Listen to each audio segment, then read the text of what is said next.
ሰላም የእግዚአብሔር ቤተሰቦች እንዴት ሰነበታችሁ? በቤተክርስቲያናችን የተጀመረ የሐሙስ ምሽት የአንደኛ ቆሮንቶስ ጥናት ትምህርት እንደተጀመረና የመጀመሪያውም ደግሞ እንደተለቀቀ ሁላችሁም በቤተክርስቲያናችን ባለው የዩቲዩብ አካውንት ላይ አይታችሁታል።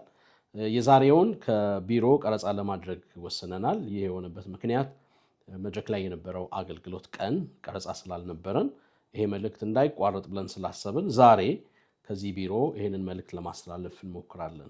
ያው እንደተመለከታችሁት ደግሞም ይሄን እየተማረን ያለነውን የአንደኛ ቆሮንቶስን ጥናት መግቢያና አጠቃላይ ደግሞ የመጽሐፉን መግቢያ ለማየት ሞክረናል በሁለት ተከታታይ ጊዜያቶች። በመጀመሪያው ጊዜያቶቹ ከተማይቱ ምን ትመስላለች የሚለውን ነገር ለማየትና ባህላዊ አኗኗራቸው፣ ፖለቲካዊ፣ ኢኮኖሚያዊ አካሄዳቸውን በሙሉ ምን ይመስላል የቆሮንቶስ ጳውሎስ በሁለተኛው የሚስዮን ጉዞ ሲሄድ ምንድን ነበረ ያጋጠመው፣ ምን ትመስል ነበረ ይቺ የቆሮንቶስ ከተማ የሚለውን ነገር ለማየት ሞክረናል። በተለይ ከጣዖት አምልኮ ጋር በተያያዘ የነበረውን ሁኔታ በተለይ ደግሞ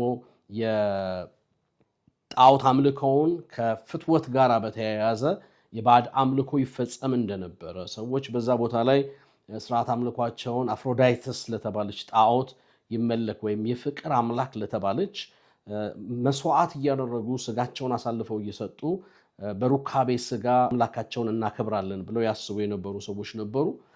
ያ ልምምድ በጣም በከተማይቱ ላይ ነውረኝነትንና ባዕድ ስርዓቶች እንዲፈጸሙ ተደርጎ እንደነበር ለማየት ሞክረናል። የህዝብ ቁጥራቸውን በተመለከተ በተደጋጋሚ ለማንሳት ሞክረናል። ከፍተኛ የህዝብ ቁጥር እንደነበራቸው 250 ሺህ የሚሆን ሲቪሊያን ነዋሪዎች እንደነበሩ፣ በዚያ ውስጥ ደግሞ 400 ሺህ ደግሞ የሚሆኑ ተጨማሪ የባሪያው ለዛ ህዝብ የሚያገለግሉ ባሪያ ሆነው የሚያገለግሉ ሰዎች እንደነበሩ ለማየት ሞክረናል። በሁለተኛው ጊዜያችን በነበረን ጊዜ ከምዕራፍ 1 ከቁጥር 1 ጀምሮ እስከ 9 በነበረ ውስጥ ሐዋርያው ጳውሎስ መልእክቱን መግቢያ እንዴት ተጠቀመ የሚለውን ለማስተላለፍ ሞክረናል። በዛም ውስጥ ያነሳናቸው ነገሮች ሐዋርያው ጳውሎስ የቆሮንቶስ ቤተክርስቲያን የተሰማባት እና መጽሐፉ እንዲጻፍ ምክንያት የሆነው ከቀለዮ ቤተሰቦች ተነስቶ ችግር እንደገጠመ አንዳንድ ልማዶች በህይወታቸው ውስጥ ተከስቶ እንደነበር፣ በተለይ መለያየት፣ ክስ፣ መካሰስ፣ ፍርድ ቤት መሄድ፣ ሌሎችም ተጨማሪ ነገሮችን ያደርጉ ስለነበረ የሰማውን ነገር ምላሽ ለመስጠት ደብዳቤ የጻፈበት መጽሐፍ ነው የአንደኛ ቆሮንቶስ መጽሐፍ።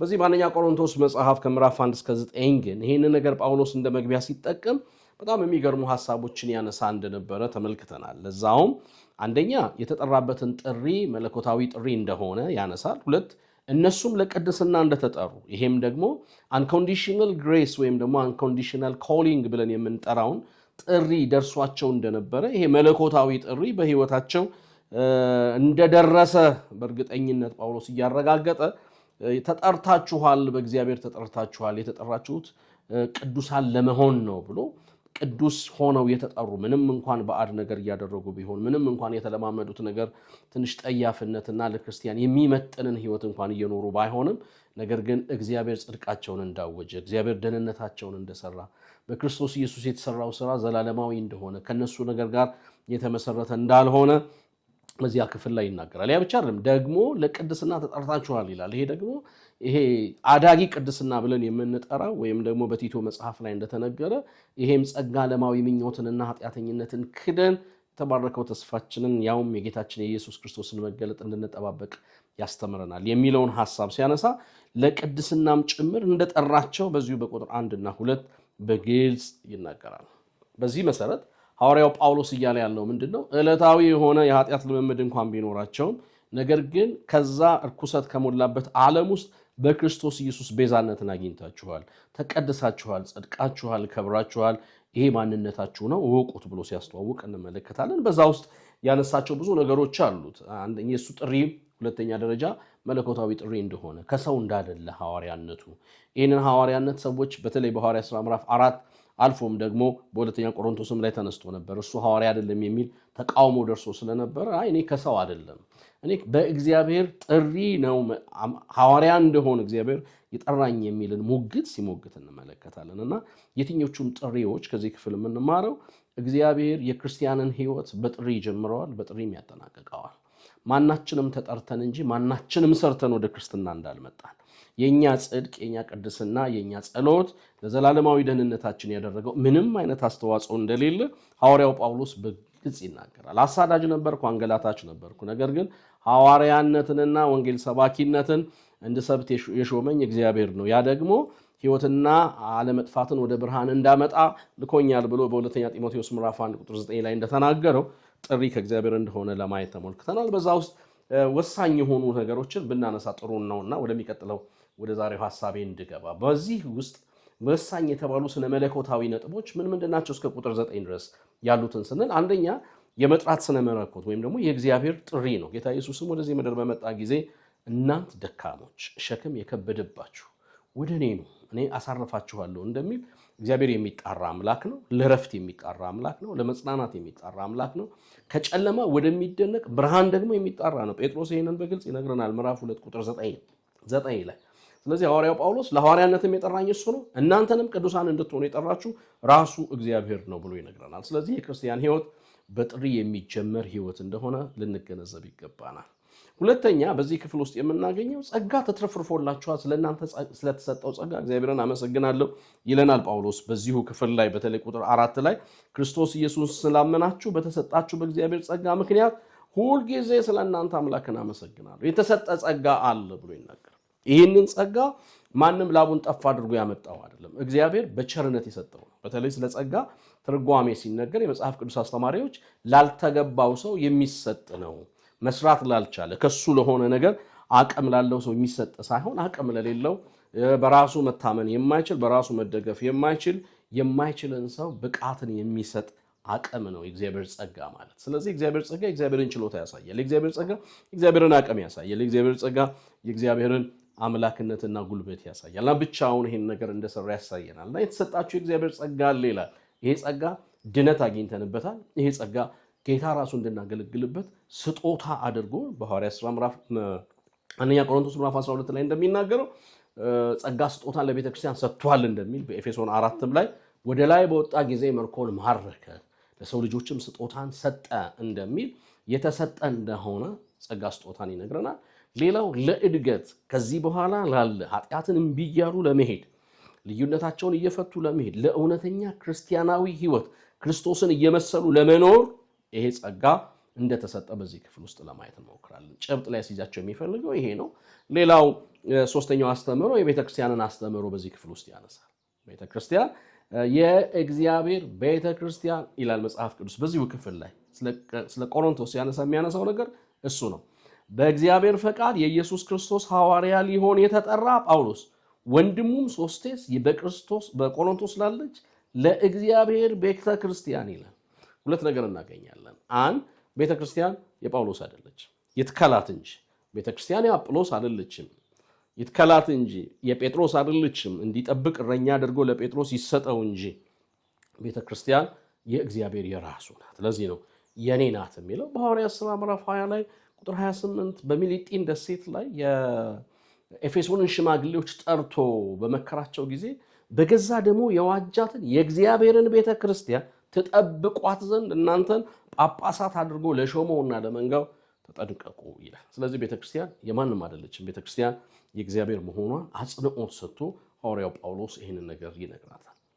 ስለዚህ ቤተክርስቲያን የእግዚአብሔር ናት ስንል የተቀደሰች ማህበር ናት ማለታችን ነው። የእግዚአብሔር ቤተክርስቲያን ናት ስንል ደግሞ በአካል ውስጥ ያሉ የአማኞች ህብረት ማለታችን ነው። አራተኛው ስነ መለኮት በዚህ ውስጥ የምናገኘው የመንፈሳዊ ስጦታዎች ጉዳይ ነው። ወይም ደግሞ ይሄ ቴዎሎጂ ኦፍ ግሬስ ወይም ደግሞ ካሪዝማ ብለን የምናነሳው ነው። በዚህ በመንፈሳዊ ስጦታዎች ውስጥ ለአገልግሎት እግዚአብሔር ስጦታን እንደሰጠ በግልጽ ይነግረናል። ለቤተ ክርስቲያን መታነጽ ቅዱሳን እንዲታነጹ እንጂ ስጦታ ያላቸው ሰዎች በልዩ መንገድ እንዲከበሩ በልዩ መንገድ እንድናጥንላቸው ስማቸውን እያወደስን እንድናመልካቸው ሳይሆን የጸጋው ባለቤት እግዚአብሔር ለማይገባው ሰው ሰጥቶ አካሉን እንዲያንጽ የተሰጠበት ነው። ስለዚህ ማንኛውንም አገልግሎት ልናገለግል እንችላለን። በየትኛውም ነገር ተጠርተን ሊሆን ይችላል። ልዩ ልዩ የጸጋ ስጦታዎች በህይወታችን ታይተው ሊሆን ይችላል። ነገር ግን እኛ ማንም ነን።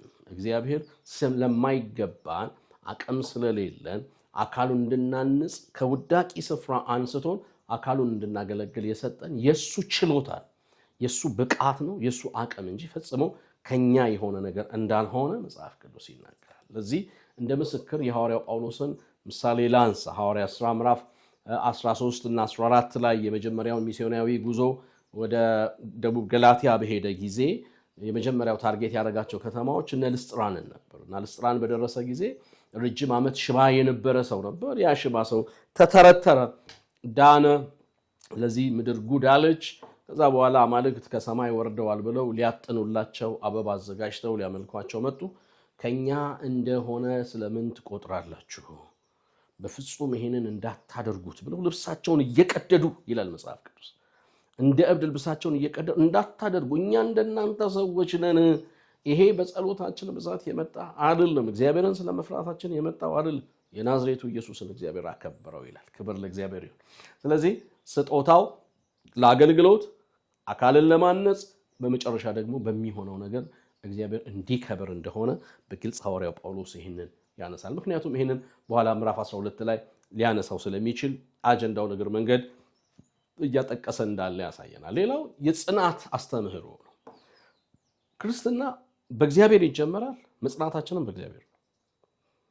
እግዚአብሔር የምንጸናበትን አቅምና ጸጋ ሁሉ የሚሰጥ እግዚአብሔር እንጂ ማንም ሰው መጽናት ከፈለኩ ጸናለሁ አለበዚያ ምናምን ብሎ በራሱ አቅምና ጉልበት ተማምኖ ረጅም ዓመት ስለጸለየ፣ ረጅም ዓመት ስላገለገለ፣ ረጅም ዓመት በእግዚአብሔር ቤት ስለተቀመጠ የመጽናቱ ዋስትና ሊሆነው ፈጽሞ አይችልም።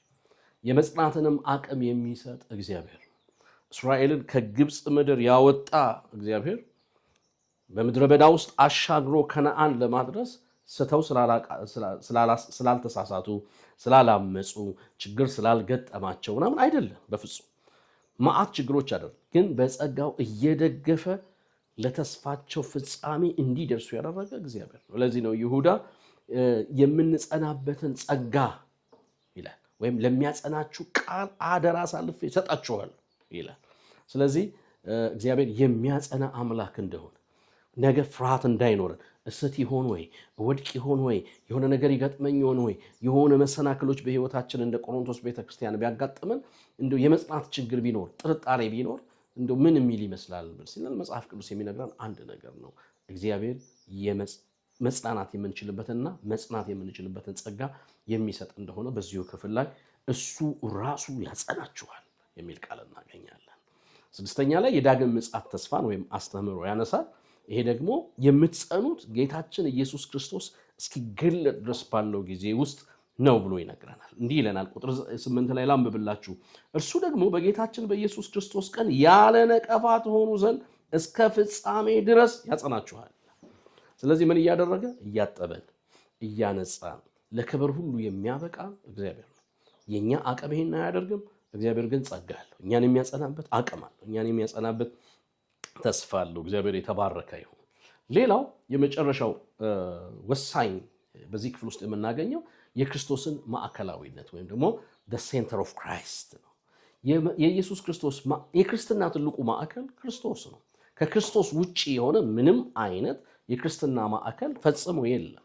ስለዚህ ክርስቶስ በዚህ ክፍል ውስጥ በ9 ቁጥሮች ውስጥ 9 ጊዜ ጌታ ኢየሱስ በሚሉ ተጠቃቃሚ በፍሬዞች የሚሆን በቃላት ተጠቅሰው እናገኛለን። ይሄ የሚያሳየን ምንድነው? ክራይስት ሴንትሪክ እንደሆነ ኢየሱስ ክርስቶስ ማዕከላችን፣ ከኢየሱስ ክርስቶስ ማዕከልነት ውጪ የሆነ ነገር ፈጽሞ ምንም ነገር እንደሌለ፣ ጳውሎስ ማዕከል ሊሆን እንደማይችል፣ አጵሎስ ማዕከል ሊሆን እንደማይችል፣ ጴጥሮስ ማዕከል እንዲሆን እንደማይችል፣ የኢየሩሳሌም ቤተክርስቲያን ማዕከል ልትሆን አትችልም። ትልልቅ ጠቢባን ናቸው ተብሎ በዚህ በግሪኮ ሮማን ኤምፓየር ላይ ተነስተው የነበሩት ፈላስፎች ማዕከል ሊሆኑ አይችሉም። የክርስትና ማዕከል መስቀሉና ክርስቶስ ብቻ ናቸው። ስለዚህ ይህንን በተደጋጋሚ ሐዋርያው ጳውሎስ አንስቶት እንደነበረ ለማየት ሞክረናል። ከዚህ በኋላ የምንመለከተው ክፍል 2ታችን በቆሮንቶስ ቤተክርስቲያን የተፈጠረ ችግር ምንድን ነበር ነው። የመጀመሪያው መግቢያውን አጠቃላይ መግቢያውን ምዕራፉን ሁሉ ሰቅዞ ይዞት የሄደ የነበረው ከቁጥር 1 እስከ 9 ያለውን ሐሳብ ነው ስንመለከት የነበረው። ሁለተኛው ትልቁ ነጥብ ምንድነው? ጭብጥ በቆሮንቶስ ውስጥ የምናገኘው የሚባለው ከምዕራፍ 1 ቁጥር 10 እስከ ምዕራፍ 4 ቁጥር 21 ድረስ ያለው አንድ ትልቅ ጭብጥ አለ። ይሄም የመለያየት፣ የክርክር፣ የጠብ፣ የቡድንተኝነት፣ የመከፋፈል ችግሮች ነበሩ በቆሮንቶስ የደረሱት። በዚህ ቦታ ላይ ለመጀመሪያ ጊዜ እንዲህ የሚል ቃል ታገኛላችሁ። ነገር ግን ወንድሞች ሆይ ሁላችሁ አንድ ንግግር እንድትናገሩ በአንድ ልብና በአንድ ሐሳብ የተባበራችሁ እንድትሆኑ እንጂ መለያየት በመካከላችሁ እንዳይሆን በጌታችን በኢየሱስ ክርስቶስ ስም እለምናችኋለሁ። ከልመና ነው የሚጀምረው። ኮዙን ቻሌንጅ ከማድረግ አይደለም የሚጀምረው። በቃ ሰምቷል፣ መስማቱን ዝቅ ብለን እናየዋለን። ነገር ግን የመጀመሪያው ማጠቃለያውን ከሰራ በኋላ የሚለው እባካችሁ እለምናችኋለሁ በአንድ ንግግር በአንድ ቃል እንድትስማሙ እንድትግባቡ። ይሄንን በፊልጵስዩስ መልእክትም ላይ ይሄንን ነገር ተናግሯል። ምዕራፍ 2 ቁጥር 1 አካልና 2 አካባቢ ላይ ሄዳችሁ ታነቡ አንድ ሐሳብና አንድ ልብ ይሁንላችሁ ይላል። ስለዚህ የክርስቲያን ዩኒቲ አንድነት ነው፣ አንድ አካል ነው ያለን፣ ብዙ ብልቶች ነው ያለን፣ አንድ ራስ ነው ያለን። በአካል ውስጥ መከፋፈል እንዲፈጠር የእግዚአብሔር ፍላጎት አይደለም። ስጦታዎች ናቸው የተለያዩት። ስጦታዎች ደግሞ ለአካሉ ጥቅምና አካሉን ሙሉ ለማድረግ የተሰጡ ናቸው እንጂ ለመፎካከር ለመበላለጥ በፍጹም በቤተክርስቲያን ውስጥ ይሄ እንዲኖር ጳውሎስ ይጠየፈዋል። የትኛውንም ዘመን ላይ ያለች ቤተክርስቲያን ይሄን ልትቀበለው አይገባትም። ክርስትና የተመሰረተው በትብብርና በህብረት እንጂ በፉክክርና በእኔ በልጥ በፍጹም ሊሆን አይችልም። እና ጳውሎስ ልመና ነው የሚያቀርበው። እባካችሁ ለምናችኋለሁ። ምን ብዬ ልለምናችሁ?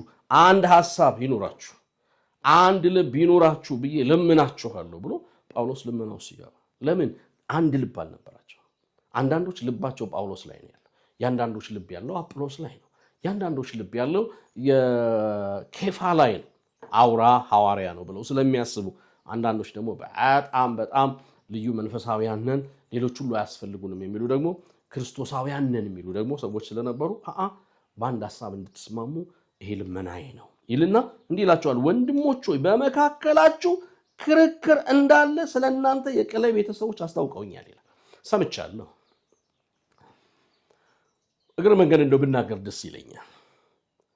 ምንም አይነት መረጃ ተሰምቶ ይሰበካል። ጳውሎስ ይሄንን ነው የሚለው። ስህተት እስከታየ ድረስ በቤተክርስቲያን ውስጥ እንከኖች እየታዩ ጌታ ይናገረን ብለን የምንጠብቅ መሆን መቻል የለብንም። እንዲህ አይነት ነገሮችን የሚቆረቆሩ ሰዎች፣ ንጽህናን የሚሹ የእግዚአብሔር ቤተክርስቲያን ደረጃዋና ልኳ ይሄ አይደለም የሚሉ ሰዎች ይሄንን ማድረጋቸው በጣም አስፈላጊ ነው። ያዩት ነገር ምንድነው?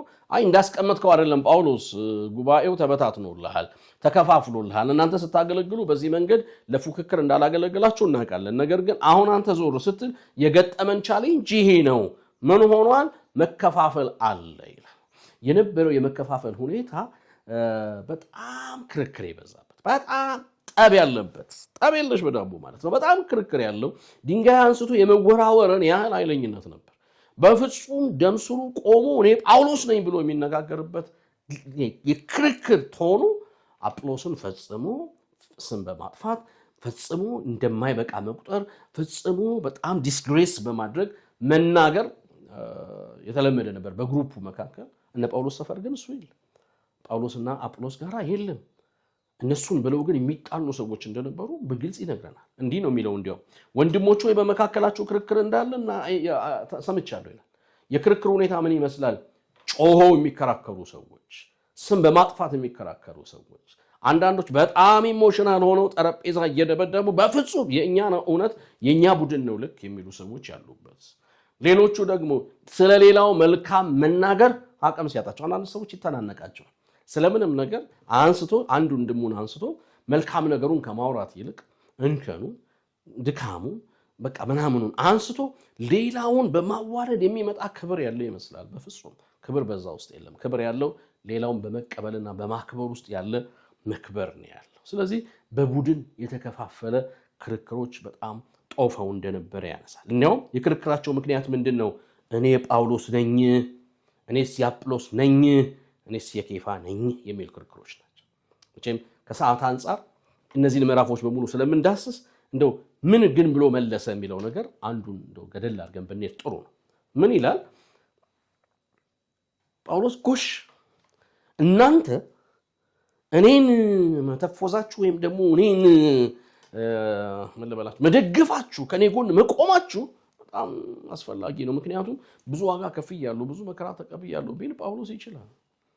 በዚህ ዘመን ያለን አገልጋዮች ከሚያስፈልገን ነገር አንዱ የኛን ቲፎዞች ማፍራት፣ ለኛ የሚጨበጨብልን ጭብጨባ መፈለግ ወይም ደግሞ ቲፎዞ የሆነ ነገርን መፈለግ በጣም የተለመደ ነገር ነው። ጳውሎስ እሱን አልፈለገው። ጳውሎስ ሲመልስ የመለሰው መልስ በጣም የሚደንቅ ትልልቅ ኳሊቲ ያላቸው ናቸው። ጳውሎስ ከመጣበት ጊዜ ጀምሮ ከሐዋርያት ሥራ ምዕራፍ 9 ጀምሮ መከራ አይቶ ተቀብሎ ወደ አገልግሎት በርናባስ እስኪቀላቀለው ድረስ የመጣው ነገር ቀላል አይደለም። ከዛም በኋላ ሶስቱንም የሚስዮናዊ ጉዞ የተጓዘበት ሮም ድረስ የሄደበት ኳሊቲ ቀላል አይደለም። የከፈለው መስዋዕትነት ከባድ ነው። ስለዚህ ያንተነን ቢባል ምንም እንዲያስከትል የሚችል ትልቅ ተጽዕኖ ያለው ሰው ነው። ግን በፍጹም የክርስትና ማዕከል እኔ አይደለሁም፣ እኔ ላይ አልተመሰረተም፣ ስለዚህ እናንተ የኔ ልትሉኝ አይገባም ይላል። አጵሎስም የዋዛ ሰው አይደለም። በንግግር ጎበዝ ነበር ይለናል ሐዋርያት ሥራ ምዕራፍ 18 ከ24 ጀምረን ሄደን ብንመለከት በጣም ቃል አዋቂ፣ ነገር አዋቂ፣ የተማረ መጽሐፍን የሚያውቅ ነገር ግን ከመጥምቁ ዮሐንስ ጥምቀት በቀር ሌላ አያውቅም ነበር። በእምነቱ ትንሽ ጸና እንዲል ማነው አቂላና ጵርስቅላ እንደረዱት የተነገረለት ሰው ቀላል ሰው አይደለም። ትልቅ አቅም ያለው ነው። ክርክር አለባቸው እነዚህ ሰዎች። በዕብራውያን መጽሐፍ ላይ እንኳን ጸሐፊው ማን ነው በሚባልበት ጊዜ ለክርክር ከቀረቡት መካከል አንዱ ጳውሎስ ነው ይላሉ፣ አንዳንዶቹ ጴጥሮስ ነው ይላሉ፣ አንዳንዶቹ አጵሎስ ነው ይላሉ። ተጨማሪ በርናባስ ናቸው የሚጨመሩት። ስለዚህ ኢሜጃቸው ቀላል አይደለም፣ ተጽዕኗቸው ከፍተኛ ነው። ቢሆንም ግን በክርስትና ውስጥ ከክርስቶስ ውጪ ማዕከል ሊሆን በሰው ሁሉ ፊት ሊታይ የሚገባ ሊሳል የሚገባ ሰው ሁሉ ሊያወራለት የሚገባው ክርስቶስ ብቻ መሆኑን ጳውሎስ አጽንኦት ሰጥቷል። እንዲያውም ያለው እንዲህ ነው፣ አንድ ክርስቶስ ተከፍሏልን ይላል። ምን ማለት ነው ክርስቶስ ተከፍሏልን የሚለው ስሜት እንዲገባን የአንደኛ ቆሮንቶስ ምዕራፍ 12 ቁጥር 12 ላይ የሚናገረውን ቃል ነው ማንሳት የምፈልገው። እንደዚህ ይላል፣ አንድ አካል አለ ደግሞ ብዙ ብልቶች እንደሚል አካል አይከፈልም። ስንት ነው ያለን? አንድ አካል። ጳውሎስ ጋር ሌላ ክርስቶስ ሊኖር አይችልም። አጵሎስ የሚደግፉ ሰዎች እሱ ጋር ሌላ ክርስቶስ ሊኖር አይችልም። ስለዚህ ትልቁ መፍትሄ ኢየሱስ አልተከፈለም። ስለዚህ በአገልጋዮች ምክንያት መከፋፈል ፈጽማችሁ ልታደርጉት፣ ያውም እኮ አገልጋዮቹ ፈልገውት ቢሆን ኖሮ እኮ የሚገርም ሊሆን ይችላል። እነ ጳውሎስ የተጠየፉትን ህይወት ይከተሉት ነበር። ዛሬ በዚህ ዘመን ያለች ቤተክርስቲያን ማሰብና ቆም ብለን ማየት መቻል ያለብን የማ ተከታይ ነው? የማንን? የፓስተር ከሌ፣ የነብይ ከሌ፣ የሐዋርያ ከሌ ወይስ የማንን ተከታዮች ነው? መጽሐፍ ቅዱስ እንድንከተል የተጠራ ነው። እናንተ ደካሞች ሸክማችሁ የከበደ ወደ እኔ ነው እኔ አሳርፋችኋለሁ ወደሚለው ጌታን እንድንከተል ለመጽሐፍ ቅዱስ የሚነግረን። ጳውሎስ ለቆሮንቶስ ሰዎች በሌላም ስፍራ ላይ የነገራቸው እኔ ክርስቶስን እንደምከተል እናንተም እኔን ተከተሉ ወይም ደግሞ ፎሎ አድርጉኝ፣ ፉት ስቴፔን ተከተሉ። ዞሮ ዞሮ ግን ማዕከሉ ማን ነው? ክርስቶስ ነው፣ ሌላ መሰረት የለም የሚል አጽንኦት ይሰጣል። ይሄ ከቁጥር 1 እስከ ቁጥር 17 ያለው ሐሳብ አጽንኦት ሰጥቶ የሚናገረው ይሄ ነው። ለዚህ ነው ሞግቷል። ማንን አጥምቅ ያለው ይላል። ብዙ ጊዜ ያጠመቋቸው ሰዎች አጥማቂዎቻቸውን የመከተል ባህል ነበራቸው በአይሁድ ስርዓት ውስጥ። እኔ ለማጥመቅ አልጠራኝም፣ ምናልባት የስጢፋኖስን ቤተሰብ አጥምቄ ሊሆን ይችላል ይልና ግን በፍጹም ለመስበክ ነው እግዚአብሔር የጠራኝ ይላል። እግዚአብሔር ይመስገን። ስለዚህ ክርስቶስ ማዕከላችን ነው፣ ክርስቶስን ነው ልንከተል የሚገባው። ሁለተኛ ለመለያየት ምክንያት የሆነው እነ ጳውሎስ ብቻ መሆናቸው ሳይሆን ሰዎች አይኖቻቸውን ከመስቀል ላይ ማንሳታቸው ነበር እና በልምምዶቻቸውና በጥበቦቻቸው ላይ ተመክተው ነበር። ከቁጥር 18 እስከ 25 የምናገኘው ሐሳብ ደግሞ እሱ። ሁለተኛው ልዩነት ራሳቸው ላይ ያለ ችግር ነው። የግሪክ ሰዎች ጥበብን ይሻሉ፣ አይሁድ ምልክትን ይሻል፣ እኛ ግን የተሰቀለውን ክርስቶስን እንሰብካለን ሲባል መስቀል አልባ ህይወት፣ ክርስቶስን ማዕከል ያላደረገ ኑሮ ይመላለሱ ስለነበረ ጥበብን እንደ ትልቅ ነገር ያዩት ነበር፣ እንደ ትልቅ ዋጋ ያዩት ነበር። እነሱ ያዩት ጥበብ የክርስቶስን የሰራውን መስቀል ሞኝ እስኪሆን ድረስ፣ ደካማ እስኪመስል ድረስ ዋጋ ይነሱ የነበሩ ሰዎች ስለነበሩ ጳውሎስ እንዲህ ይላል፣ እንደሱ አይደለም፣ የመስቀሉ ቃል ለሚጠፉት ሞኝነት፣ ለእኛ ለምንድን ግን የእግዚአብሔር ኃይል ነውና የጥበበኞችን ጥበብ አጠፋለሁ፣ የአስተዋዮችንም ማስተዋል እጥላለሁ ተብሎ ተጽፏል። ጥበበኛ የታለ? ጸሐፊስ የታለ ብሎ ይሞግታል። የቱ ነው ጸሐፊ? የቱ ነው ጥበበኛ? አሳዩኝ ይላል። ነገር ግን በስብከት ሞኝነት የሚያምኑትን ለማዳን ይህ የእግዚአብሔር በጎ ፈቃድ ሆነ ብሎ ነው የሚደመድመው። ስለዚህ ከዓለም ጥበብ ይልቅ የእግዚአብሔር ጥበብ ሞኝ ነው የተባለው የእግዚአብሔር ጥበብ ይበልጣል ብሎ አጽንኦት ይሰጣል። ስለዚህ ይሄንን ክፍል እዚህ ጋር ብቻም አይደለም የሚያነሳው፣ የጥበብን ዋጋ እንደነሱ ለማሳየት ያነሳቸው ነገሮች አንዱ ሁለተኛው ምዕራፍም ላይ ከቁጥር 1 እስከ 13 ሄደን ብንመለከት የምናየው እሱን ነው። እኔም ወንድሞች ሆይ ወደ እናንተ በመጣሁ ጊዜ በቃልና በጥበብ ብልጫ ለእግዚአብሔር ምስክርነት ለእናንተ እየነገርኩ አልመጣሁም። በመካከላችሁ ሳለሁ ከኢየሱስ ክርስቶስ በቀር እርሱም እንደተሰቀለ ሌላ ነገር እንዳላውቅ ቆርጬ ነበርና እኔ በድካምና በፍርሃት በብዙ መንቀጥቀጥ በእናንተ ዘንድ ነበርኩ። እምነታችሁ በእግዚአብሔር ኃይል እንጂ በሰው ጥበብ እንዳይሆን ቃሌም ስብከቴም መንፈስና ኃይልን በመግለጥ ነበር እንጂ በሚያባብል የጥበብ ቃል አልነበረም ይላል እና ምዕራፍ 1 ከቁጥር 18 እስከ 25 እና ምዕራፍ 2 ከቁጥር 1 እስከ 5 ድረስ ያለው ሐሳብ በአጠቃላይ ሰዎቹ ከክርስቶስ ላይ አይናቸውን አንስተው በዘመኑ የነበረውን ፍልስፍና፣ የንግግር ብልጫ፣ የቃላት ብልጫ ላይ አተኩረው ስለነበረ አይናቸውን ከመስቀል አንስተዋል። ዛሬም መልእክት አለኝ። አይኖቻችንን ከመስቀል ላይ አናንሳ።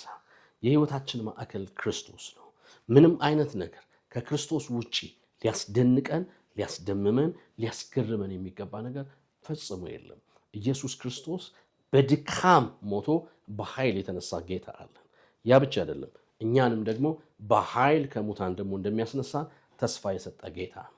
ስለዚህ አይኖቻችንን እኛ አለን በምንለው አንዳንድ ሰዎች ስብከቶቻቸውን ከእግዚአብሔር በተቀበሉት ጸጋ ይመካሉ፣ ባላቸው ነገር በጣም ይዳፈራሉ። ይህን ምዕራፍ 4 ላይ ደን እንዳልተቀበለ ሰው ለምን ትመካለህ?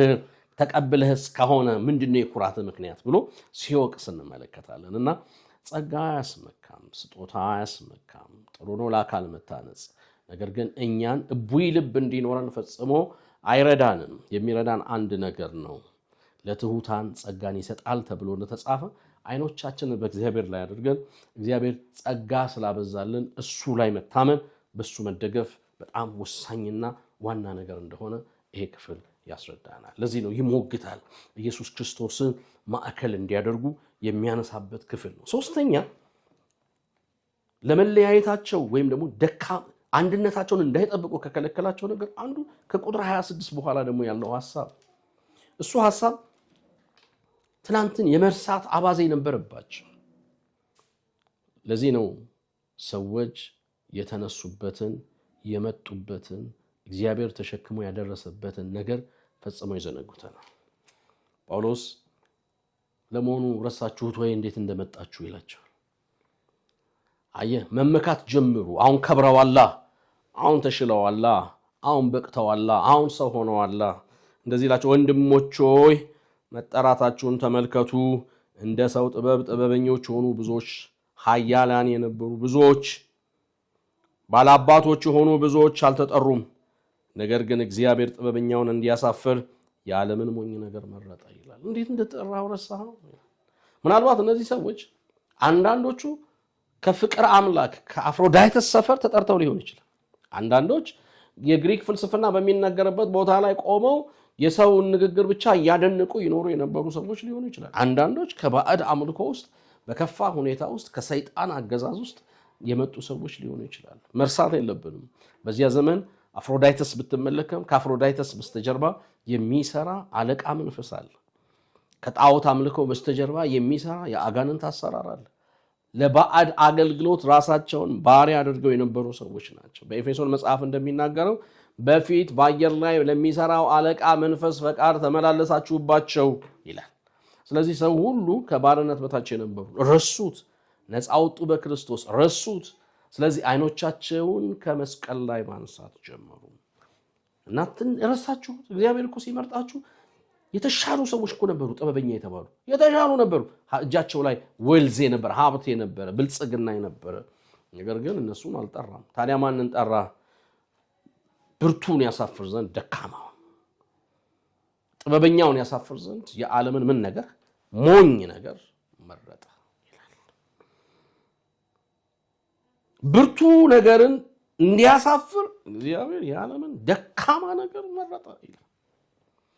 እና እየወቀሳቸው ያሉት ብርቶቹን አይደለም፣ እየወቀሰ ያለው ባላባቶቹን አይደለም፣ እየወቀሰ ያለው ውጪ ስላሉት ጥበበኞች አይደለም፣ እየወቀሰ ያለው ሞኝ ተብለው የተጠሩትን ክርስትና የተቀበሉትን ደካማ የተባሉትን ዋጋ ዓለም ያልሰጣቻቸውን ባላባት ባሉበት ውስጥ ድሆችን ሰዎች የመረጣቸውን ሰዎች ይወቅሳቸዋል። እንዲህ ይላል እግዚአብሔር የሆነ ነገርን እንዲያጠፋ የዓለምን ምናምንቴ ነገር የተናቀውን ነገር ያልሆነውን ነገር መረጠ። ሥጋ የለበሰ ሁሉ በእግዚአብሔር ፊት እንዳይመካ ነገር ግን የሚመካ በማን ይመካ? እግዚአብሔር ይመካ ተብሎ እንደተጻፈ ይሆን ዘንድ ከእግዚአብሔር ዘንድ ጥበብና ጽድቅ ቅድስናና ቤዛነት በተደረገልን በክርስቶስ ኢየሱስ የሆናችሁት ከሱ ነው ይላል። አሁን የሆናችሁት ከማን ነው? ከእርሱ ነው። አየህ፣ አሁን ወደ ክርስትና ከመጣህ በኋላ ደካማ የነበርክ ሰው በርትተህ ከሆነ ከእርሱ ነው። ድሃ ሆነህ ተጠርተህ እግዚአብሔር ቤት በልጽጋ ከሆነ እሱም የመጣው ከማን ነው? ከእርሱ ነው። እሱ ብቻ አይደለም፣ ከጣዖት አምልኮና ከባዕዳን አምልኮ ውስጥ መጥተህ ነበር። ቤዛነትና ጽድቅ የሆነልህ ማን ነው? በእርሱ ነው። ስለዚህ በእርሱ ላይ ማዕከል በሆነው በክርስቶስ ላይ አይኖቻቸውን አሳረፉ ብሎ ይናገራል። በጣም በሚገርም ሁኔታ ምዕራፍ 2 የሚያነሳልን ይሄው ሐሳብ ነው የሚቀጥለው። ግን ምዕራፍ 2 የሚገርመው አንድ ነገር ይናገራል። የሰዎችን ባህሪ በቤተክርስቲያን ውስጥ ሊኖሩ የሚችሉ ሰውን ለሶስት ይከፍለዋል። በተለይ ቁጥር 14 እስከ ቁጥር 14 ጀምሮ ያለው እስከ 16 ያለውን ሄደን ብንመለከት ሶስት አይነት ሰዎች እንዳሉ ይነግረናል። መሀል ላይ አንድ ነገር ይነግረናል። የእግዚአብሔር ልብ ማን አውቆታል? የእግዚአብሔር መንፈስ ካልሆነ በስተቀር የእግዚአብሔርን ነገር ሊረዳ የሚችል ማን ነው ብሎ ከነገረን በኋላ አንድ ነገር ይነግራል። የሰው ዓይን ያላየው፣ በሰው ጆሮ ያልተሰማ፣ በሰው ልብ ያልታሰበ እግዚአብሔር ለሚወዱት ያዘጋጀው አለ ብሎ ከነገረ በኋላ ለዚህ ግን መንፈሳዊ መሆን አለባችሁ፣ መረዳት መቻል አለባችሁ። በምድራዊ ነገር ተመክታችሁ ዓይናችሁን ምድር ላይ እንዳይጣበቅ አለ እግዚአብሔር። በሰው ልብ ያልታሰበ እኮ ነገር እግዚአብሔር አዘጋጅቷል። እግዚአብሔር እኮ ሰርፕራይዝ ሊያደርግ በሰው ልብ ያልታሰበ በዓይን ያልታየ። አንዳንድ ሰዎች አይተን መጣን ይሉናል። ምናልባት ብሉፕሪንቱን አይተው መጥተው ሊሆን ይችላል። ተቃውሞ የለኝም። እግዚአብሔር ግን በሰው ልብ ያልታሰበ ነገር ለሱ ሰዎች አዘጋጅቷል። እሱን ነገር ግን እየጠበቁ ለመኖር መንፈሳዊ ሰው መሆን ይጠይቃል። እነዚህ ሰዎች ስጋዊ ሆነው ተቸግረዋል። ፍጥረታዊ ሰው መንፈሳዊ ነገርን መረዳት አይችልም ይላል። ስለዚህ ባላባቶች ናቸው ተመክተዋል፣ አቅም አላቸው ተመክተዋል፣ ጥበበኞች ናቸው ተመክተዋል። እነዚህ ፍጥረታዊ ሰዎች ናቸው። መንፈሳዊ ሰው ግን ነገር በመንፈስ ስለሚመረመር እሱ ራሱ በሌሎች የሚመረመር ሰው አይደለም። እኛም ከዚህ መንፈስ ነው የተካፈልነው የሚል ሐሳብን ያነሳል። ሌላው ሶስተኛው ካታጎሪ ለልዩነት ትልቅ ምክንያት የሆነው ለመለያየት አንዱ ችግር የሰዎቹ ስጋዊ መሆን ነው። መንፈሳዊ እድገት መቋረጥ ወይም የተጀመረ ህይወት ስታግናንት መሆን፣ እንዲቀጥል ህይወት እንዲሰራ ለሌሎች እንዲተርፍ አለማድረግ በህይወታቸው ላይ መጥቷል። ምዕራፍ 3 በግልጽ ቢነግረን ነገር ይሄን ነው። እኔም ወንድሞቹ የሥጋ እንደመሆናችሁ ለክርስቶስ ሕፃናትም እንደመሆናችሁ እንጂ መንፈሳዊ እንደመሆናችሁ ልነግራችሁ አልቻልኩም። ገና ጽኑ ለመብላት አትችሉም ነበር፣ ወተት ጋትኳችሁ ይላል። ገና ስጋውያን ናችሁ፣ እስካሁን ድረስ ገና አትችሉም ይልና ባህሪውን ይናገራል። ያለማደግ ባህሪያቶች ይገለጣሉ። ወይም የስጋውያን ባህሪያቶች አንድ ቅናትና ክርክር ስለሚገኝባችሁ ስጋውያን መሆናችሁ አይደለምን? እንደ ሰው ልማድስ አትመላለሱምን? አንዱ እኔ ጳውሎስ ነኝ፣ ሁለተኛው ደግሞ የአጵሎስ ነኝ ቢል ሰዎች ብቻ መሆናችሁ አይደለም ይላል። ምን አለ እግዚአብሔር በዚህም ዘመን እነ ጳውሎስን ቢደግምልን። እንደዚህ አይኖቻችንን ከራሳቸው ላይ እያነሱ ክርስቶስ ላይ ሊያሳዩ የሚችሉ የሚሞግቱ ማያንቆለጳጵሱ ማለት ቀበጤ የሆኑ ሰዎችን በቤተክርስቲያን ውስጥ የሚያፈሩ አገልጋዮች ቀርተውብን ይልቁኑ የገሰጹ ፍጹምን ሰው ለክርስቶስ የሚሰሩ አገልጋዮች እግዚአብሔር ያደርጋል። በጣም ወሳኝ ነገር ነው ጳውሎስ እያነሳ ያለው። ስጋውያን ናችሁ ይላል። ኢማቹሪቲ፣ ይሄ አለመብሰል የሚባል ነገር በጣም አስቸጋሪ ነው። በተለይ በኢትዮጵያ ቤተክርስቲያን ውስጥ ትርጉሙ የተዛባ ሁሉ ይመስላል። አንዳንድ ሰዎች ትልልቅ አገልግሎት ሊያገለግሉ ይችላሉ። የትንቢት አገልግሎት ሊያገለግሉ ይችላሉ። የፈውስ አገልግሎት ሊያገለግሉ ይችላሉ። ያስተምሩ ይችላሉ። መድረክ ገዝተው ሰው ሁሉ ጆሮ እና አፍ አስከፍተው ሊናገሩ ይችላሉ። ወገኖቼ ሆይ እሱ ግን የእድገት መለኪያ አይደለም፣ ስጦታ ነው። እግዚአብሔር ነው በሰውየው ህይወት ውስጥ ክህሎትንና ችሎታን፣ አቅምን፣ ጸጋን ያስቀመጠ። የሰውየው ህይወት ሌላ ነው። የሰውየው ህይወት ከክርክር መራቅ ነው። የሰውየው ህይወት የቅድስና ህይወትን መለማመድ ነው። የክርስቶስ ህይወት የክርስቲያኑ ህይወት የሚጠበቅበት ክርስቶስን እየመሰሉ የመኖር ኃላፊነት ውስጥ መገደድ ነው። መብትን መተው፣ ፈቃድን መተው፣ ሁሉን ነገር ለእግዚአብሔር ክብር አድርጎ መስጠት ነው አንድ የማቹሪቲ ወይም የመንፈሳዊ ብስለት መለኪያ። ስለዚህ ይሄ አለመኖር ለክፍፍል ምክንያት ፈጥሯል። ዛሬም በቤተክርስቲያን ውስጥ የሚፈጠሩ ታናናሽ ሰዎች የሚያነሱት ክፍፍል ሲያሻቸው ያበላልጡናል። በከከሌ ይልቅ ከከሌ በስመ አብ ይላል። ያም አገልጋይ ያንን ነገር ይቀበለዋል፣ ልቡ ላይ ያኖረዋል፣ ከከሌ እንደበለጠ አድርጎ ይቆጥረዋል። ወገኖቼ ሆይ ከዚህ እንታረም። በፍጹም እንዲህ አይነት ፉክክር በቤተክርስቲያን ውስጥ እንዲኖር አይታሰብም። ጳውሎስም ሲያስተምር ዓይን የማየት አቅም አለው፣ ግን የመስማት ችሎታ ስለሌለው የጆሮ ጥገኛ ነው። ጆሮ የመስማት አቅም አለው፣ ነገር ግን የሌላው ብልት ደግሞ ጥገኛ ነው። ልክ እንደዚሁ ማለት ነው። በቤተ ክርስቲያን ውስጥ ልዩ ልዩ ጸጋ ስጦታዎች ተገልጠዋል፣ ግን አካሉን ማነጽ ነው። ሁሌም ማሰብ ያለብን በጸጋዬ ምን ያህል አካል ታንጿል እንጂ ምን ያህል ጭብጨባ ተደርጎልኛል፣ ምን ያህል ምስጋና ተደርጎልኛል፣ ምን ያህል ሙገሳ አገኘሁኝ፣ ምን ያህል ችሮታዎችን ከዚህ ያገኘው ብለን የምናስብ ከሆነ ያለ መብሰል ትልቅ ምክንያት ነው። ስለዚህ መንፈሳዊ ብስለት በጣም ለአንድ አማኝ በጣም ወሳኝ ነገር ነው። ክርስቶስን የምንመስልበት፣ እግዚአብሔርን የምናከብርበት፣ ሌሎች ደግሞ ህይወታችንን አይተው ወደ ክርስቶስ እንዲመጡ የሚያደርገው መንፈሳዊ ህይወታችን ነው። ህይወታችን ተበላሽቶ አገልግሎታችን ዝናን ቢያተርፍ አደባባይ ቢወጣና ታዋቂ ብንሆን ስማችን ደግሞ በሌላ መንገድ የሚታወቅ ቢሆን ምን ይጠቅመናል? እግዚአብሔር በዚህ መክበር አይችልም።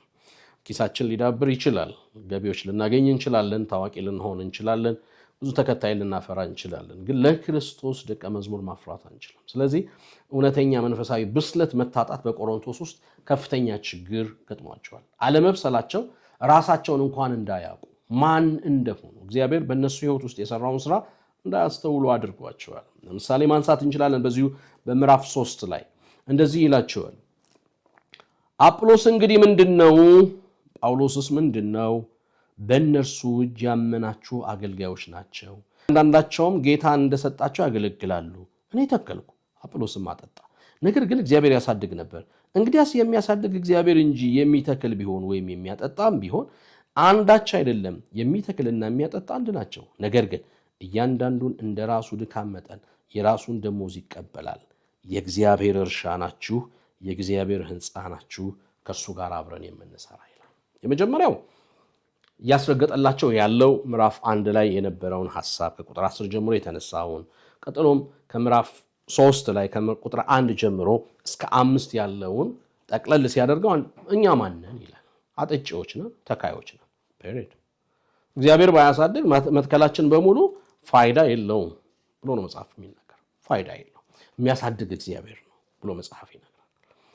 ነገር ግን በግልጽ የሚነግራቸው አንድ ነገር ምንድነው? እናንተ እኮ ያመናችሁ ናችሁ። በማን እጅ? በእነሱ ሰዎች ተገልግላችሁ ያመናችሁ ሰዎች ናችሁ፣ አማኞች ናችሁ። አንድ ሁለተኛ፣ ውደዱም ጥሉ፣ እግዚአብሔር እናንተን የእግዚአብሔር እርሻ አድርጓችኋል። ፍሬ የምታፈሩ ማለት ነው። እርሻ ናችሁ ማለት ፕሮዳክቲቭ እንድትሆኑ ማለት እንድታፈሩ ማለት ነው።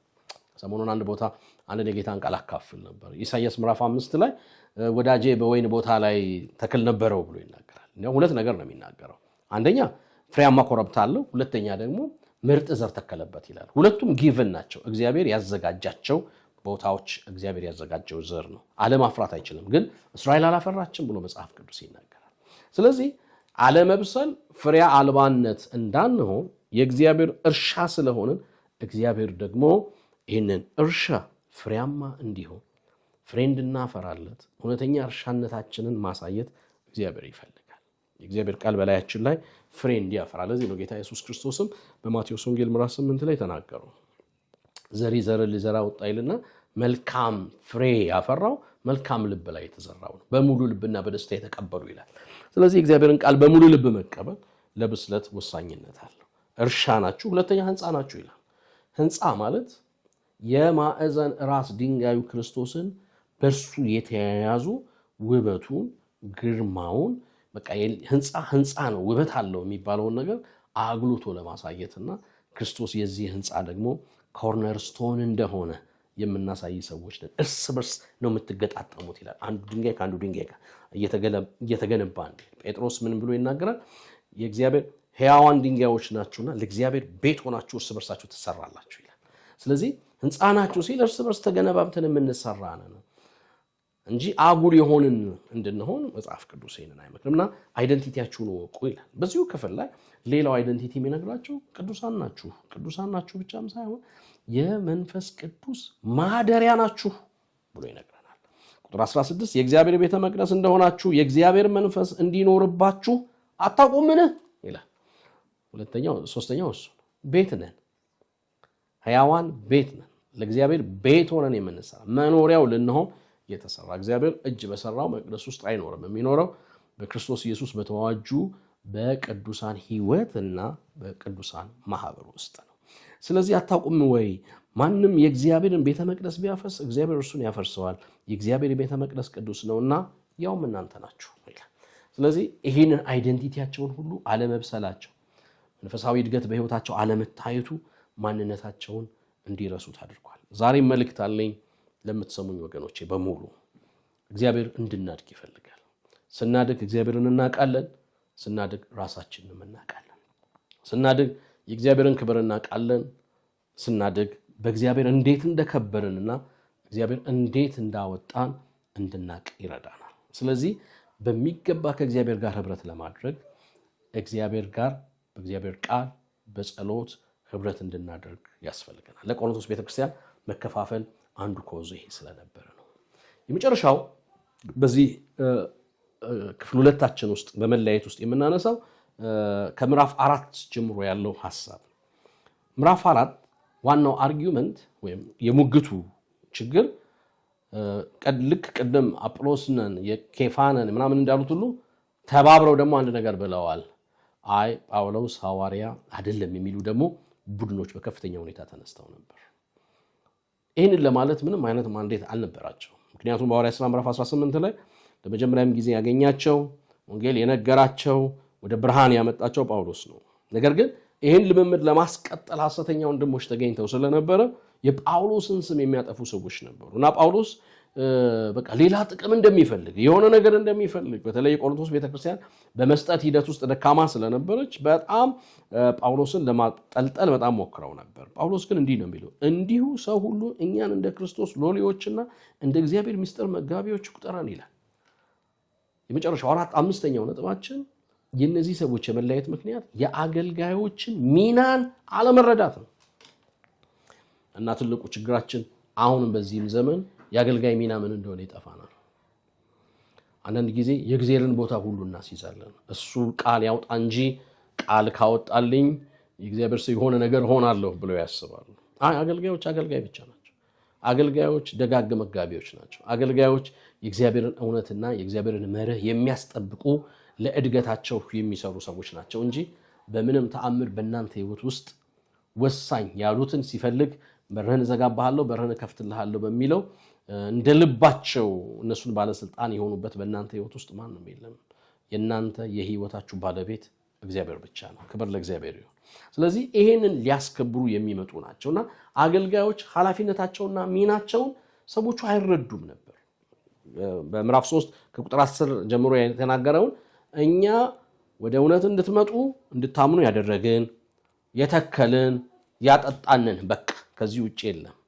ዋናው ግን ባለቤቱ አሳዳጊ ያለ። ስለዚህ ትኩረታችሁን በማን ላይ አድርጉ? በአሳዳጊው ላይ ትኩረት አድርጉ ብሎ እንዳነሳው በዚህ ቦታ ላይ ደግሞ ቁጥሩን ስትቆጥሩን ግን እንደ ደግ መጋቢ እንጂ ከሰማይ እንደወረደም አማልክት ወርዳችሁ ስገዱልን አንልም። ከዛም ባለፈ ግን አገልጋይ እንዳልሆነም አድርጋችሁ ደግሞ ዝቅ አድርጋችሁም እንድትገምቱ እንደምሱም ትክክል አይደለም ብሎ ያነሳል። ስለዚህ አገልጋዮችን በመውደድና በመጥላት አንዱን ደግፎ አንዱን ማጥላላት ፍጹም ክርስቲያናዊ ባህሪ አይደለም በምንም ተአምር። ብዙ ሰዎችን ስም ማበላሸት፣ መልክ ማበላሸት፣ አገልግሎትን ማበላሸት፣ ማጠልሸቶች የሚመጡት አንዱን መርጠን አንዱን መጣል ስንጀምር ነው። ሁልጊዜም ካደረግን በትክክለኛ አስተምሮ ውስጥ ያሉ ጤናማ ኑሮ እየኖሩ ያሉ አገልጋዮች በሙሉ ሁሉ ለማነጽ ተሰጥተዋል። ከዚህ ውጭ እንኳን ያላቸው ተግባር ካለ በቅንነት እየወቀስን ወደ እውነት እንዲመጡ እናደርጋለን እንጂ በሁለት አገልጋዮች መካከል ፉክክር እንዲደረግ አድርገን ቡድን እንዲደራጅ አድርገን እንዲጠላሉ ማድረግ ፍጹም የተሳሳተ ነው። እዚህ ጋር አንድ ምሳሌ የተለመደ አንድ ምሳሌ ልናገር። አንድ ጊዜ ሁለት አገልጋዮች በፉክክር ምክንያት በአንድ ቤተክርስቲያን ውስጥ ለግጭት ይዳረጋሉ እና ሁሌም ይፎካከራሉ፣ ሁሌም አይስማሙም፣ ሁሌም ይበጣበጣሉ። ሁለቱም ከበስተጀርባቸው የየራሳቸው የሆነ በልበል የሚሉ ደጋፊዎች አሏቸው። ቤተክርስቲያን መሪዎች ይህንን መዳኘት ሲያቀታቸው አንድ መላ ይዘይዱና አንድ ላይ ከሚያገለግሉ እንነጣጥላቸውና ነጣጥለን አንዱን በሌላ ስፍራ ያገልግል፣ አንዱ በዚህ ያገልግል ብለው በጣ ለዩዋቸው። ሲለዩዋቸው የሽኝት ፕሮግራም ይዘጋጅና የሽኝት ፕሮግራሙ ላይ የሚሸኘው አገልጋይ እግዚአብሔርን ቃል እንዲያካፍል መድረክ ይሰጡታል። እና እሱም ከዘፍጥረት መጽሐፍ አብርሃም ይስሐቅ ልጁን ሊሰዋ በሞሪያም ተራራ ሲሄድ ተራራው ስር ሲደርስ ይስሐቅ አንድ ጥያቄ ጠይቆ ነበር። የመስዋዕቱ በጌታ አለ፣ እንጨትም ቢላዋም ይዘሃል ያለበት ስፍራ ላይ አብርሃም አንድ ነገር ብሎ ነበር። እኔና ልጄ ልንሰዋ ወደ ተራራው እንሄዳለን፣ እናንተ በዚህ ቆዩ የሚል ክፍል ነበርና ለርዕሱ ሲሰጥ ምን አለ? እኔና ልጄ ልንሰዋ ወደ ተራራው እንወጣለን፣ እናንተ ግን አህያውን ይዛችሁ በዚህ ቆዩ አለ ይባላል። ስለዚህ ምን እያለ ነው በአማርኛ? እኔ ሄዳለሁ፣ እዚህ ያስቀራችሁት አገልጋይ ግን የሚጠቅም አይደለም እያለን ያለው ማለት ነው። እንዲህ ሊያደረገው ፉክክር ነው፣ እሻላለሁ፣ እበልጣለሁ እያለን ያለው። ዛሬ እንዲናስብ ይሆን? እሱ ቤተክርስቲያንን ይነዳታል፣ ቤተክርስቲያንን ያፈርሳታል፣ ቤተክርስቲያንን ያጠፋታል። ስለዚህ አገልጋዮችን ሚና በቅጡ መረዳት ጥሩ ነው። አገልጋዮች ማነጽ ነው ዓላማቸው። በቃ ለማነጻቸው ምስጋና መስጠት፣ ድጋፍ ካስፈልገ መደገፍ፣ ሲደክሙ መጸለይ፣ መምከር፣ ማቅናት በጣም ተገቢ ነገር ነው። ከዚህ ውጪ የሆኑ ነገሮች ግን ለአካሉ ምንም ጥቅም አይሰጥም። አገልጋዮች ብቻ ናቸው። ከማገልገል ውጪ ሌላ ምንም ሚና የላቸውም። ሁለተኛ እንደተሰጣቸው ነው ደግሞ የሚያገለግሉት። አንዳንድ ጊዜ እግዚአብሔርን ቃል የሚሰብኩና የሚያስተምሩ ሰዎች ከቃል በኋላ ደግሞ የሆነ ነገር እንዲሉ ይጠበቅባቸዋል። ጉባኤውም ይፈልጋል፣ የሚጠሯቸውም አገልጋዮች ይህንን ይፈልጋሉ። ግን ልክ አይደለም። አገልጋዮች ብቻ ናቸው እንደተሰጣቸው ነው የሚያገለግሉት። የሚያስተምረው በማስተማሩ ይትጋ ነው የሚለው። የሚሰጥ በልግስና ይስጥ ነው የሚለው። ትንቢት የሚናገር በታማኝነት እንዲናገር እግዚአብሔር ተናገረኝ ብሎ እሱ መልእክት ብቻ ያስተላልፍ እግዚአብሔር ሲናገር። ነገር ግን ለሰዎች ደስታ ተብሎ በእግዚአብሔር ጉባኤ ላይ ያልተሰጠውን እንዲያደርግ ሊመከር አይገባም። ያልበሰሉ ሰዎች ይህንን እንዲገፉ መፍቀድ መቻል የለብንም። ሐዋርያው ጳውሎስ በተለይ ይህን በሚሞግትበት ጉዳይ ላይ ትንሽ ከክፍሉ ባነብ ደስ ይለኛል። ነገር ግን በእናንተ ዘንድ ወይም በሌላ ሰው ዘንድ ብፈርድ እኔ ምንም አይደለሁም። እኔም በራሴ እንኳን አልፈርድም፣ በራሴ ላይ ሌላ ምንም አላውቅምና። ነገር ግን በዚህ አልጸድቅም፣ እኔን የሚፈርድ ግን ጌታ ነው። ስለዚህ በጨለማ የተሰወረውን ደግሞ ወደ ብርሃን የሚያወጣ የልብንም ምክር የሚገልጥ ጌታ እስኪመጣ ድረስ ጊዜው ሳይደርስ አንዳች አትፍረዱ ይላል። ምን ማለት ነው? ጳውሎስ ላይም ጀጅ ያደርጋሉ፣ ሌላም አገልጋይ ላይ ጀጅ። አሁን ግለሰብ ላይ በሚደረግ ፍርድ አይደለም፣ በፍጹም በአገልጋዮች መካከል ስለሚደረግ ፍርድ ነው። ወንድሞች ሆይ ስለ አንዱ በአንዱ ላይ አንዳችም አይታበይ፣ ከተጻፈው አትለፍ የሚለው በእኛ ትማሩ ዘንድ ይህንን በእናንተ ምክንያት ስለ ራሴና ስለ አጵሎስ እንደ ምሳሌ ተናገርኩ ይላል። ከተጻፈው አትለፍ፣ ሌሎች አገልጋዮችም ይህን ልትማሩ ይገባል። ይህንን ስለ አጵሎስና ስለ እኔ ይህን እንደ ፍሬ ተናግሬያለሁኝ። ፉክክሩ ያመጣው ልዩነት በጣም ከፍተኛ ስለነበረ ማለት ነው። አንተ ግን እንድትበልጥ ማን አድርጎሃል? ፉክክር። ያልተቀበልክስ ምን አለ? የተቀበልክስ ከሆነ እንዳልተቀበለ የምትመካው ስለምንድን ነው? እንዲል አድርጎት። ስለዚህ ያለን ነገር በሙሉ አለን፣ ግን ተሰጥቶን ነው፣ አልፈጠር ነው። ይሄ የፈጠራ ችሎታችን ያዳበረ ውጤት አይደለም። በትምህርትና በክህሎት ያዳብር ነው አይደለም። እግዚአብሔር በመንፈስ ቅዱስ አማካኝነት የሰጠን ስጦታ። ይሄ ደግሞ ፈጽሞ አያስመካም፣ በምንም ተአምር አያስመካም፣ በፍጹም አያስመካም። ከኛ አይደለማ። ከፈለገ እኮ ቢወስደው ተራ ሰው ነው የምንሆነው። ስለዚህ በምንም ተአምር ለምን ትመካለህ?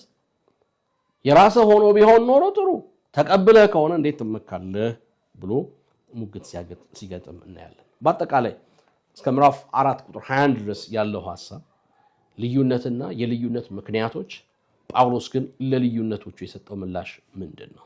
ማጠቃለያ የመጀመሪያው ላይ እንደተመለከትነው ከቁጥር 10 ጀምሮ እስከ ምዕራፍ 4 ቁጥር 21 ላይ በመጀመሪያው ከቁጥር 10 እስከ 17 ድረስ እኔ አጵሎስ ነኝ ለሚለው ጥያቄ እኔ ለጳውሎስ ነኝ ለሚሉት ክርክር ጳውሎስ የመለሰው ምላሽ እንዳትዘነጉብኝ እንደዚህ ነው ያላቸው። ክርስቶስ ተከፍሏል ወይ ማዕከል እንድታረጉት እንድትከተሉት ጳውሎስ እንድትሉ እንድታጨበጭቡልኝ ጳውሎስ ተሰቅሏል ቀራንዮ ላይ በፍጹም ክርስቶስ ተከፍሏል በፍጹም አንድ አካል አይደለም ያለን ስለዚህ ልክ አይደላችሁም ይላል። ሁለተኛው ላይ ክርስቶስ ነው ስብከታችን ይላል። ጥበባችሁን እናንተ ተመኩበት ብትፈልጉ ባህላችሁን ልትመኩ ትችላላችሁ እኛ ግን የተሰቀለውን ክርስቶስን እንሰብካለን ይሄ ለአይሁድ መሰናከል ለአሕዛብ ሞኝነት ለኛ ለምንድን ግን የእግዚአብሔር ኃይል ነው ይላል። ይሄ ለሁለተኛው ጉዳያችን ምላሽ ጳውሎስ የሰጠው ነው። ሶስተኛው ላይ ያነሳው ነገር ደግሞ ምንድነው? ረስታችኋል ከየት እንደመጣችሁ ይላል። እግዚአብሔር ከየት እንዳነሳችሁ ረስታችኋል። እንዴት አድርጎ ከዛ ሰፈር እንዳወጣችሁ ረስታችኋል። ብርቶች እያሉ እናንተን ደካማ ሲመረጥ ባለጠጎች እያሉ እናንተ ድሆችን ሲመረጥ ሞኞች እያላችሁ እናንተ ነገር ግን ጥበበኞችን ትቶ እናንተን ሲቀበል ረስታችሁታል። እግዚአብሔር አንስቷችኋል። እግዚአብሔር አክብሯችኋል። እግዚአብሔር ነው አሁን የሆናችሁትን እንድትሆኑ ያደረገው። ይሄ ብቻ አይደለም ጽድቅና ቤዛነት ቅድስናን ሁሉ ያገኛችሁት ከርሱ ነው። ስለዚህ እርሱ አሁን ያላችሁ ነገር በሙሉ ከርሱ ስለሆነ አይኖቻችሁን በሱ ላይ ያሳርፉ የሚል ምላሽ ሰጥቷል። ሐዋርያው ለተገቢ ችግሮቻቸው ሁሉ እንደ ጥሩ ሐኪም መድኃኒት እያዘዘ እንደሆነ በዚህ ክፍል ላይ ለማየት እንሞክራለን። በስተመጨረሻ አንዱ ችግር ያለ መብሰል ችግር ስለነበረ በቃ እንግዲህ ቁርጣችሁን ወቁ እኛ እንድታምኑ ረድተናችኋል የሚያሳድገን እግዚአብሔር ነው አይኖቻችሁን በእግዚአብሔር ላይ አሳርፉ እርሻናችሁ ፍሬ አምጡ ሕንጻናችሁ እግዚአብሔርን አሳዩት ውበቱን አሳዩት ፍሬያማ ሆኑለት የሚል ምላሽ ነው የሚሰጠው። እንደገና ለነበራቸው ደግሞ በአገልጋዮች ላይ ያለ ኃላፊነትና ሚናን ላልተረዱ ሰዎች እንዲህ ነው ያላቸው አይ እኛ የእግዚአብሔር ቃል መጋቢዎች ነን ሁላችሁ እንዲያደርጋችሁ ቁጠሩን ነው ያለው። ዛሬ ላስተላልፈው የፈለኩት መልእክት ይሄ ነው። በቀጣይ ከመድረክ በሚተላለፈው ከምዕራፍ 5 ጀምሮ ያለውን እስከ ምዕራፍ 11 ድረስ ያለውን ሐሳብ አብረን እናያየውናል። በዚህ ክፍል ውስጥ እንደ ርዕስ ቅድስና እና የነጻነት ዕዳ በሚል ከምዕራፍ 5 ጀምሮ እስከ ምዕራፍ 11 ያለውን ከሐሙስ ከምሽት ከመድረኮቻችን የሚተላለፍ ይሆናል።